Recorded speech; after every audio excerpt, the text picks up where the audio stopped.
símbolos e manuscritos do Mar Morto, novembro de 2001. Professor Orlando, salve Maria. Gostaria de saber algumas coisas. O que significa a Estrela de Davi? Ela é citada na Bíblia? Este símbolo é usado em várias organizações, não é? Fazem mau uso deste símbolo atualmente? Quanto aos manuscritos do Mar Morto, eles são verdadeiros? Se não, como se chegou a essa conclusão?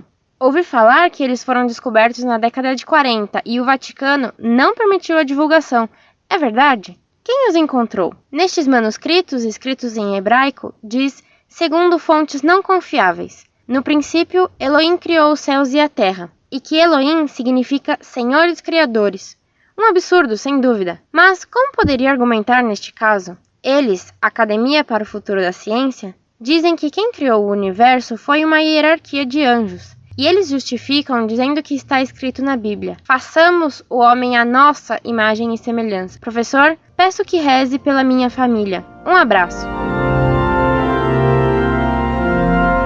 Muito prezada, salve Maria. Na Bíblia, nada se fala desse símbolo. Ele é usado pela magia e pelas seitas gnósticas. A estrela de 5 pontas representa o homem, porque ela repete o esquema de um homem que tem os braços e as pernas abertas. A inversão dessa estrela de 5 pontas representa o diabo, pois ele permite, nessa posição invertida, desenhar perfeitamente uma cabeça de bode. A chamada estrela de Salomão, de 6 pontas ou hexagonal, é formada por 2 triângulos entrelaçados e significa a divindade e o homem se interpretando. É um símbolo gnóstico e mágico. Ambas as estrelas são usadas na magia negra e não devem ser usadas por católicos de modo nenhum.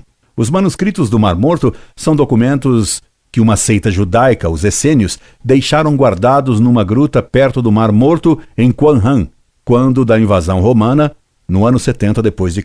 Esses documentos foram encontrados por acaso por alguns beduínos que fizeram com eles bolsas de couro, pois eram de pergaminho.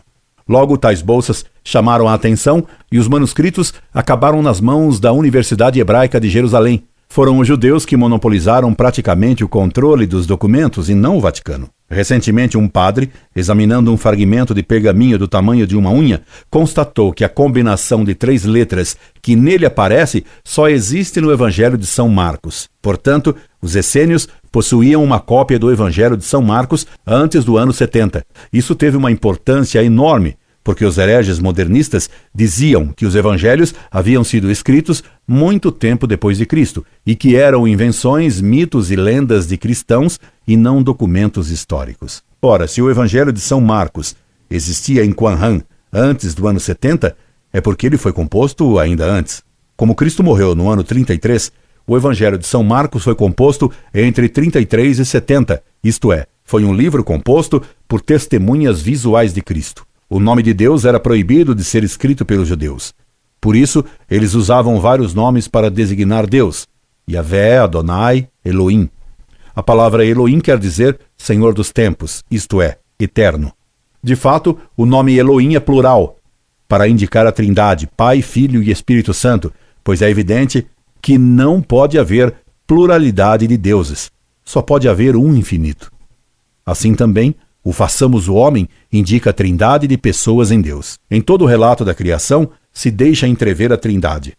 Assim, a Deus Pai se atribui a criação, mas ele cria o mundo por meio de sua palavra, isto é, o Filho, ou o Verbo de Deus, e se diz que o Espírito de Deus pairava sobre as águas.